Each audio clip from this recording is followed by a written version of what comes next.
မင်္ဂလာပါဒီတစ်ခါရောင်းချပေးမဲ့ပစ္စည်းကတော့ Behringer ထုတ်ထားတဲ့ UMX610 USB Midi controller ပဲဖြစ်ပါတယ် Midi controller keyboard ပေါ့ XU controller ဒီကောင်က61 key ဆိုတော့ recording မှာ piano တီးမဲ့လူတွေအတွက်လည်းအဆင်ပြေတာပေါ့နော်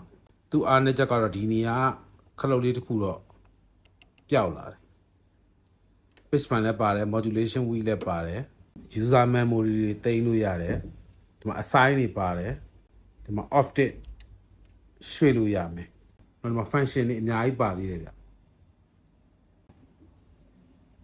software ထဲမှာချိတ်ဆက်ပြီးတော့ control တွေသုံးလို့ရမယ်သူ function တွေကတော့အများကြီးပဲဒီမှာ offset ပါတယ် transport ပါတယ်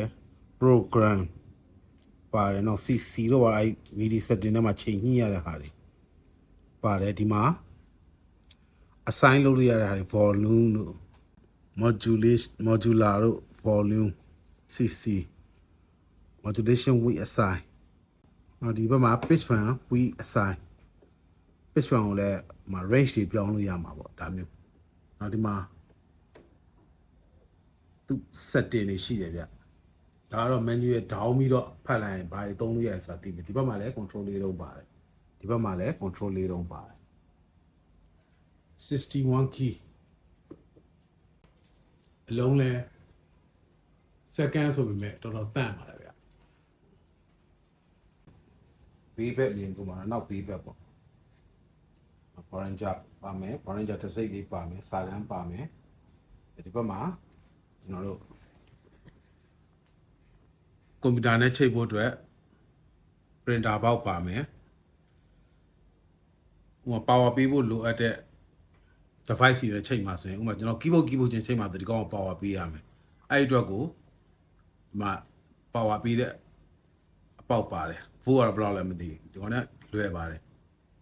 နောက် keyboard ချင်းချိန်ဖို့အတွက် MIDI device တွေနဲ့ချိန်ဖို့အတွက် MIDI to MIDI အပေါက်ပါမယ်ဒီမှာ sustain box ပါမယ်ကွန်ပျူတာနဲ့ချိတ်ဆက်ဖို့ကတော့ USB printer ကြိုးတစ်ချောင်းလိုမယ်ဒီခေါင်းကို controller မှာတက်မယ်ဒီဘက်ကဟာကိုကွန်ပျူတာမှာတက်မယ်ကွန်ပျူတာနဲ့ချိတ်ဆက်ပြီးကွန်ပျူတာတွေက external audio digital key နဲ့တစ်ချက်စမ်းမယ်သူ့ရဲ့ MIDI set ထဲမှာတွားမယ် UMX610 ကိုအမှန်ချစ်ပြီးမယ်ဒါဆိုဒီကောင်မှာအလုပ်လုပ်ပြီ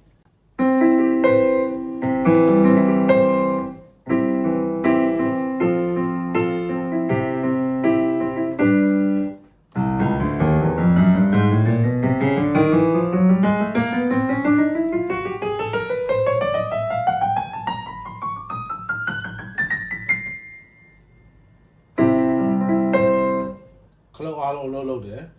piano တန်းနဲ့ပဲကျွန်တော် pitch band ကိုစမ်းကြည့်မယ်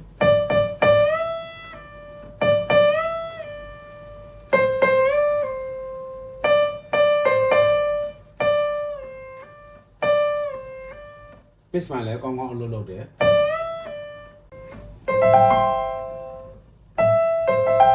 modulation ကတော့ဒါစင့်နေတဲ့ချိန်မှာသူကတုံတာတိတာမယ်ဒီ piano တန်းကိုတော့တုံတာမတိတာ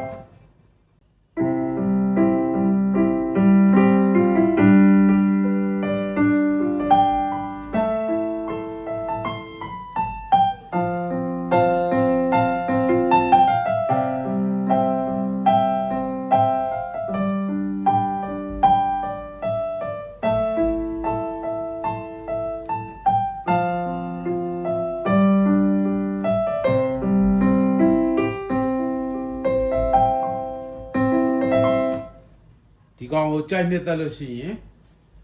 3သိန်းကျပ်နဲ့ဝယ်ယူနိုင်ပါတယ်ကြည့်ရှုပေးတဲ့မိတ်ဆွေအားလုံးကိုကျေးဇူးတင်ပါတယ်